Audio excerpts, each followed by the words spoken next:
bigger spot. Got a better spot. It's a great spot. It's gonna grow. Yeah, next month it's going to be larger. My name is Laura Fox. If you guys don't know me, I'll be up next talking about the Sustainable Feast. And Tali and I have been like kind of Facebook friends for a little while now. I've been really excited to learn more about what he's up to, Chef Tali.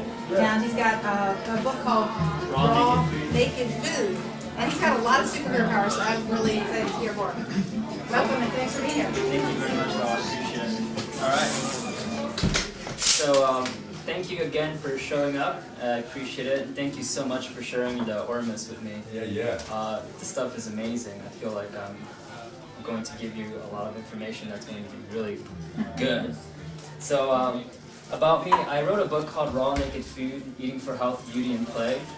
It's mostly a book about raw food and the science behind it. So it's not just about I'm feeling very good because I'm eating cacao. It's about why cacao is good for you.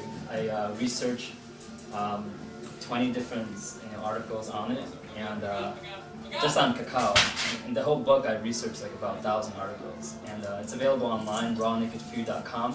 I've interviewed the best raw foodists out there, and I'm a chef. I'm a raw food chef, but I'm also a molecular chef, and all that means is I'm a chef of high cuisine. I work with different ingredients, a lot of algae, a lot of natural ingredients that you can find, and you can infuse it with your raw food to make really explosive treats for yourself and for others.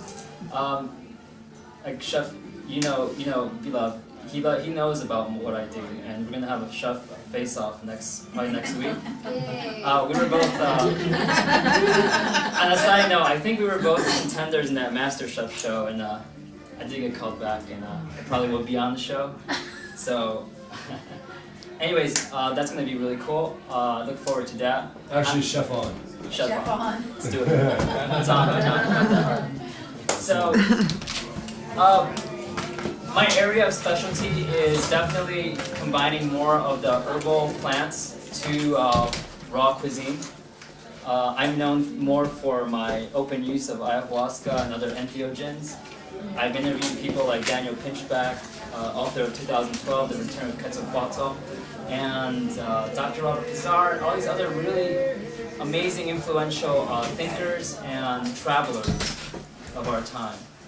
And it's funny that I haven't really had the Ormus yet, because it seems like someone like me who does all these, entheogens would somehow already find Ormus. But it found me today, and I'm really blessed for it. Thank you so much. Again, I'm a big fan of the use of sacred plants. I don't have any with me right now, unfortunately, but I do want to share the message with you of how sacred it is to ingest plants that are known to heal you. The ayahuasca, for instance, is a plant that grows in South America. It's two plants. It has a DMT-containing derivative that is the only DMT found naturally outside of chemical synthesis, and it was placed on Earth by a higher power for people to combine. It is a vine, and you combine it with other leaves in order to infuse the ayahuasca, which is a powerful brew that literally transforms your whole life. I don't know how many of you have had it. I know B-Live. Have you had it, B-Live? I've had every other psychedelic on the planet except for ayahuasca. I haven't done the ritual yet. See, there's a reason why. I have done DMT rituals with Terrence McKenna and Yeah. it's old school. We started doing the ayahuasca and bringing it here, but We're gonna do that Share. eventually. We're gonna spread that all over the raw food scene. And how does this equate with raw food? How does sacred plants and entheogens combine with raw food? Well, like I was saying earlier, plants like cannabis, which is also known as marijuana, do have cannabinoids which have been known to prevent Parkinson's disease, Alzheimer's disease, slow down the rate of aging. It's actually an antioxidant. People don't know that. And I've done my research again, and you could quote me. I've done my research, and it's all there. All the science is there. They're not going to tell you that, obviously, because they don't want you to know. They want to put you behind bars for something that's really ludicrous when it's only a plant that grows naturally. Nevertheless, other plants like the ayahuasca are really powerful, not only because of their spiritual and metaphysical powers and properties, but they're good for nutrition. They help you detox your liver, they help you detox your brain. My book is all about, a big part of it is about detoxification.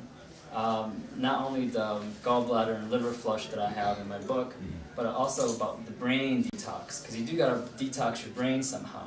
How do you do that? Well, you gotta have out-of-body experiences. You gotta go into that other realm. You gotta fly between two worlds, the parallel universe. And that's what we're doing as being raw foodists. You become more in tune with the energy. You become more aligned. You know, it's all about alkalining your body, alkalining your blood, right? I mean, that's what they're telling you. How do you do that? Well, you gotta eat green stuff. You gotta eat stuff that's gonna power your blood and make you healthier, so you become in tune with the forces of nature. That's a big area that I really am powerful in, and I love to share is my use with sacred plants.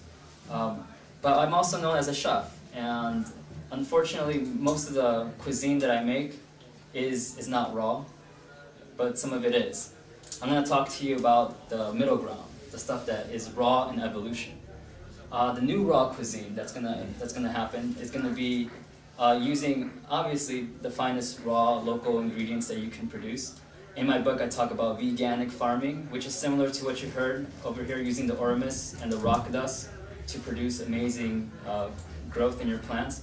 I personally use rock dust. There's a place called the Sear Institute in Scotland who put out the first ever study on the use of volcanic rock dust to produce produce that was 15 times bigger than your average produce. And they have pictures and it's all documented. You just gotta go and check it out. And like B-Live was saying, that his lemon tree grew because he put that stuff in there. So I'm a big advocate of using, sustainable veganic farming, meaning there's no blood and there's no animal parts at all. It's just using the minerals from earth to grow your produce. I usually grow my produce outside, or I grow it in a tent indoors. And I also, in my book, I show you how to do that. All you gotta do is buy lights and manipulate nature in a way that is putting an intention that is healthy, not an intention that is, I'm going to take over nature and bastardize it and make it work for everyone. I'm going to grow food to feed my brothers and sisters, a good intention. And even though you're not using the sun and you're using other ingredients, it's not bad. That's why I call this the middle ground between raw and the other stuff that a lot of raw foodies don't like. But the evolution of the raw cuisine is using the best sustainable ingredients and also using the latest in powders and all these molecular powders that I use. An example would be the use of agar-agar.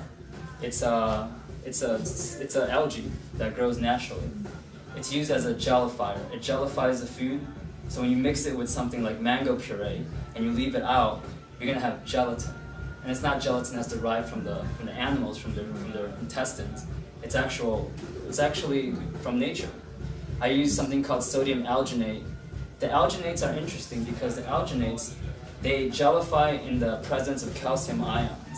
So in my cuisine, what I do is I use a lot of the sodium alginate, which is another algae that's derived naturally, and I mix it with something like my mango puree or my olive puree.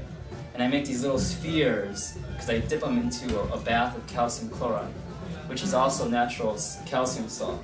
People say, oh, calcium chloride, that's what you use in fish tanks and that's what you use in pools.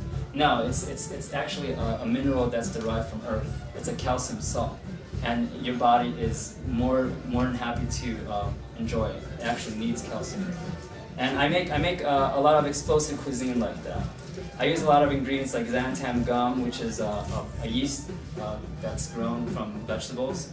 I use methacellulose, which is, again, another big name. It's just a plant-based emulsifier and thickener.